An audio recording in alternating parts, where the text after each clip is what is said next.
Bienvenue sur Africa 24 dans cette nouvelle édition du QG Weekend. Au sommaire de l'actualité, la Guinée s'apprête à organiser l'élection présidentielle en octobre 2015. Le gouvernement guinéen et l'opposition ont signé ce jeudi un accord sur les préparatifs de l'échéance électorale.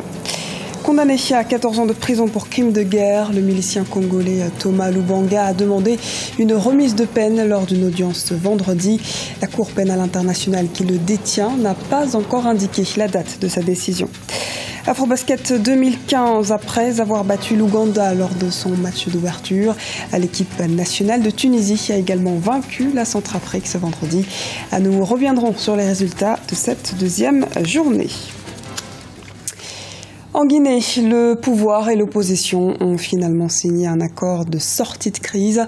Un compromis a été scellé sur la recomposition de la Commission électorale nationale indépendante, la révision du fichier électoral ainsi que sur le choix des élus communaux. Le point tout de suite avec Deo Gracias Kpodo.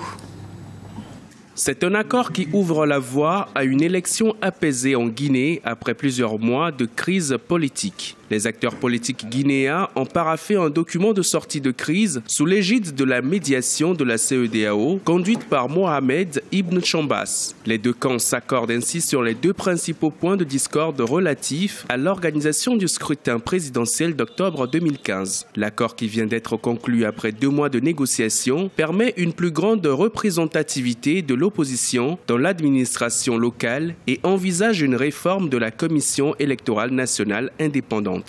Ça fait 2 mois, 2 jours, jour pour jour, que nous avons commencé dans cette même salle ces travaux. Ça a pris le temps que cela a duré, ça a pris le temps que ça a pris, mais nous avons abouti. Le chef de file de l'opposition, Cellou Dalein Diallo, a également salué la signature de cet accord tant attendu. Le président de l'Union des forces démocratiques de Guinée, UFDG, principal parti d'opposition, rappelle cependant aux autorités la nécessité de respecter les termes contenus dans le document. Le gouvernement de la République a une responsabilité au-delà de l'opposition. C'est à lui de veiller à ce que ce que nous avons trouvé comme accord soit appliqué et que ne passe pas à la prochaine réunion à expliquer pourquoi ce que nous avions ensemble décidé par consensus n'a pas été appliqué. Pour des analystes, le respect des différents points de cet accord relève de la responsabilité des deux camps. Plusieurs accords ont en effet été signés par le passé, mais les deux parties se sont souvent accusées de les avoir violés. S'il n'y avait pas la conclusion de cet accord qui est le résultat d'un compromis dynamique, il y avait de forts risques de boycott de l'élection, ce qui allait impacter sur la crédibilité du scrutin, même s'il n'y avait pas assez de candidats en tant que tel. Les Guinéens se rendront aux urnes le 11 octobre 2015 pour élire un nouveau président de la République. La tension politique à la veille de ce scrutin pourrait se décrisper avec la signature de cet accord qui engage les deux parties à la tenue d'une élection calme et apaisée. La Guinée a organisé sa première élection démocratique en 2010 qui a vu l'arrivée au pouvoir d'Alpha Condé, candidat à un second mandat. Élection toujours au Burkina Faso. Le dépôt de dossier de candidature à l'élection présidentielle est officiellement terminé. Ce vendredi, le Conseil constitutionnel a reçu 22 candidatures. L'institution doit publier une liste provisoire des candidats le 29 août. Parmi les 22 dossiers déposés figurent 3 candidatures féminines, des ténors de l'ancienne opposition, mais également des cadres de l'ex-parti au pouvoir. Thomas Lubanga demande une remise de peine à la Cour pénale internationale, condamné à 14 ans de prison en juillet 2012. L'ex-président de l'Union des patriotes congolais, UPC, se dit prêt pour la réconciliation. Les précisions de Lizelsi Akizimana. Thomas Lubanga demande une remise de peine à la Cour pénale internationale. L'ancien milicien et chef politique de l'Union des patriotes congolais a déjà purgé les 2/3 de sa peine. Livré par le gouvernement de la République démocratique du Congo à la CPI en 2006, il est accusé d'avoir enrôlé des enfants de moins de 15 ans dans ses troupes et de les avoir envoyés au front pour combattre. Condamné à 14 ans de prison en juillet 2012, aujourd'hui, Thomas Lubanga demande pardon. Lorsque des demandes de ce genre sont formulées, La Cour se doit de prononcer là-dessus, et même si c'est la première fois, je sais que cette Cour s'y prononcera et dira si, oui ou non, il est aujourd'hui nécessaire, indispensable et donc urgent que M. Thomas Lubanga soit libéré, surtout pour le fait qu'il s'engage à œuvrer pour la réconciliation nationale en République démocratique du Congo. Thomas Lubanga a toujours nié les faits qui lui sont reprochés. Lors d'une audience organisée à La Haye ce vendredi 21 août 2015, l'ex-milicien en a profité pour exprimer ses excuses à l'endroit des victimes. Des excuses présentées non seulement en son nom, mais également au nom de l'UPC, une milice de l'Ituri alors soutenue par l'Ouganda puis le Rwanda.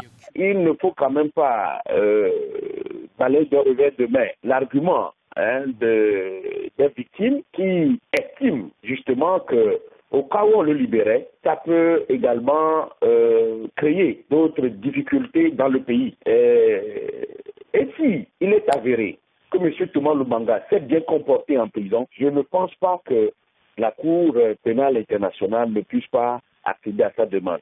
Dans tous les cas, il revient à la Cour d'en juger et de tirer les conséquences d'une libération de M. Thomas Lubanga. Les juges de la CPI n'ont pas indiqué la date de leur décision. Depuis la condamnation de Thomas Lubanga, la Cour n'a toujours pas tranché sur la question des réparations, mais accorde un délai supplémentaire de 2 mois au Fonds des victimes pour déposer son projet de plan de mise en œuvre concernant les réparations collectives dans cette affaire. Bénin, l'Assemblée nationale refuse de lever l'immunité de Barthélémy Cassa. Le député et ancien ministre de l'Énergie et de l'Eau serait impliqué dans une affaire de détournement de fonds présumés. Mais à l'issue d'une session extraordinaire, les parlementaires l'ont refusé par 45 voix contre 38. Le vote était prévu le 17 août, mais l'ouverture de cette session n'avait pas pu avoir lieu. Les députés du parti au pouvoir, Force Cori pour un Bénin émergent, ayant décidé de boycotter l'audience. Fermeture de plus de 200 écoles clandestines au Cameroun. La décision a été prise par le ministère camerounais de l'éducation de base ce jeudi 20 août. L'ambition est ici d'assainir le secteur gangréné par d'énormes problèmes tant pour les écoles privées confessionnelles que pour les écoles privées laïques. Les précisions de Déo Gracia Sekpodo. Au Cameroun, la prochaine rentrée scolaire est fixée au 7 septembre 2015. Mais avant cette reprise des cours, les responsables du ministère de l'Éducation de base ont décidé ce jeudi 20 août 2015 de la fermeture de 263 écoles clandestines, essentiellement dans les cycles maternels et primaires. Il s'agit des établissements scolaires de l'enseignement privé laïque et confessionnel, dont pour la plupart, les structures sont dépourvues soit d'autorisation d'installation ou soit d'infrastructures adéquates. La mesure aujourd'hui de fermer les établissements clandestins n'est pas une mesure nouvelle, parce que chaque année, depuis pratiquement 5 ans, 6 ans, ces écoles fonctionnent et l'administration arrive en retard. Mais la mesure du ministre est bonne et elle va quand même permettre de ne pas laisser les élèves dans un milieu qui n'est pas approprié, parce que lorsqu'une école est clandestine, les programmes ne sont pas ceux du ministère, les enseignants sont clochardisés et il n'y a pas un suivi administratif approprié. Les défis du secteur éducatif camerounais sont importants. La réunion des acteurs du secteur de l'éducation aura permis d'évaluer les forces et les faiblesses de l'enseignement privé de base. Au nombre des constats, l'insuffisance et le manque de formation du personnel enseignant, l'insuffisance de moyens financiers ou encore la question de la sécurité des élèves devenus des cibles probables pour les groupes terroristes. L'amélioration de la qualité de l'éducation passe par la réforme des programmes, par l'amélioration des conditions de travail des enseignants. Et 3, peut-être par l'amélioration des conditions de travail des élèves. On ne peut pas avoir une école de qualité, une éducation de qualité dans des conditions aussi précaires. Vous fermez l'établissement clandestin, c'est bon, mais c'est peut-être seulement 10% de ce qu'il faut faire. Il y a 90% qu'il faut encore faire pour améliorer la qualité de l'école au Cameroun. De l'avis de certains observateurs, le problème d'établissement clandestin apparaît constamment à l'approche de chaque rentrée scolaire. La fermeté affichée par les autorités camerounaises, cette fois-ci, redonne de l'espoir aux acteurs de l'éducation dans le pays. Sport à présent, la Tunisie part favorite pour remporter l'Afro-Basket 2015. Une position qui pour l'heure se conforte au vu des 2 premières performances des joueurs d'Adel Tetli. D'autres matchs ont également eu lieu lors de cette 2e journée. On fait le point avec Lise Elsi à Kizimana. La Tunisie remporte son second match de l'Afro-Basket 2015. Pays hôte de la 28e édition de la Coupe d'Afrique des Nations de basketball, la Tunisie s'est imposée face à la République centrafricaine 68-52 ce vendredi 21 août. De nombreux tirs ratés et des balles perdues ont été constatés durant les 20 premières minutes de la rencontre. À l'entame de la 3e période, les Tunisiens ont pris l'avantage, réussissant à accroître leur avance grâce à l'Américain Michael Roll, meilleur joueur du match avec 12 points marqués. La Tunisie a joué le jeu. Ils se sont très bien organisés et je pense que le coach qui a dirigé l'équipe de la Tunisie a une très belle équipe.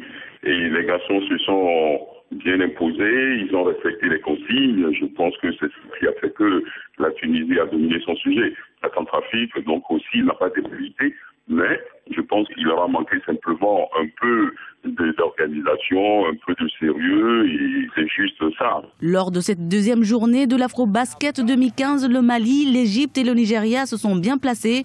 Les Maliens ont dominé les Gabonais avec un score de 78 points contre 54. Dans l'autre rencontre du groupe C, l'Égypte s'est imposée face au Cameroun 83-77, 2e victoire de rang pour les quintuples champions d'Afrique. Dans la poule A, le Nigeria l'a remporté contre l'Ouganda 98-59 pour enregistrer un 2e succès consécutif après avoir dominé la Centrafrique. Le Mali aussi est très bien outillé, le Nigeria aussi. Mais maintenant, je pense que dans ces confrontations, c'est l'équipe qui va respecter les consignes et c'est l'équipe qui va produire aussi, qui aura une philosophie bien adaptée. C'est vrai que ces 3 nations-là possèdent dans leur rang des très talentueux joueurs. Maintenant, la différence se fera simplement sur, je dirais, sur l'organisation, la mise en place tactique et en même temps la discipline que va instaurer les entraîneurs. Mais sinon, ce sont des nations très bien organisées. Ce samedi 22 août, la Côte d'Ivoire rencontre le Zimbabwe, le Mozambique joue contre le Sénégal, le Cap-Vert affrontera l'Algérie et l'Angola, le Maroc, au Palais des Sports de Radès en Tunisie. C'est la 3e fois que le pays accueille cette compétition. Les 2 premiers rendez-vous du basket africain en Tunisie s'étaient tenus en 1965 et en 1987. Ce journal a été réalisé par l'ensemble de la rédaction. Nous vous remercions pour votre fidélité.